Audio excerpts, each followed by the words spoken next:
Pendant 2 ans, le groupe environnement du collège a tenté de faire prendre conscience du problème des déchets à Saint-Laurent-du-Maroni, en particulier autour du collège Paul-Jean-Louis, dans le quartier Vampire.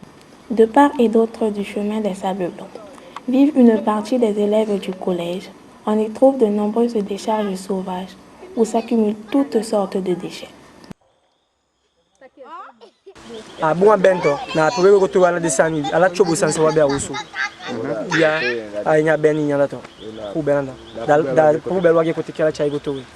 Le vrai problème est que non seulement les déchets sont mal collectés, mais il n'existe de toute façon aucune filière de recyclage en dehors des déchets verts, qui sont les moins toxiques. Même si les habitants de Guyane triaient les déchets comme les plastiques, le verre, le papier, les piles, ils seraient ensuite remélangés pour être entassés dans des décharges comme celle de Saint-Laurent. Ces décharges sont de nos jours interdites par la loi car elles entraînent une pollution importante lors du stockage et de leur destruction par le feu.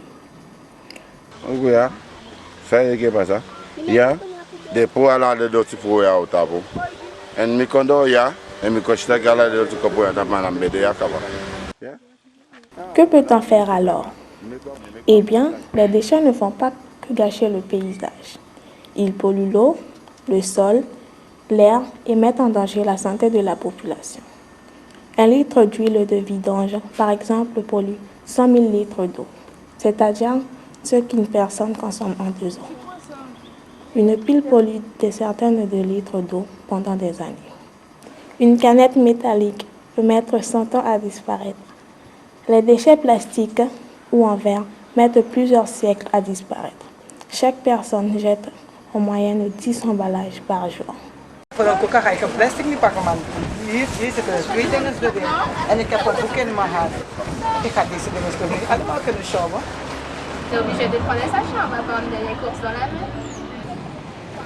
Si nous ne voulons pas que la Guyane devienne une immense décharge, il faut mettre en place à proximité des zones d'habitation, des poubelles en nombre suffisant.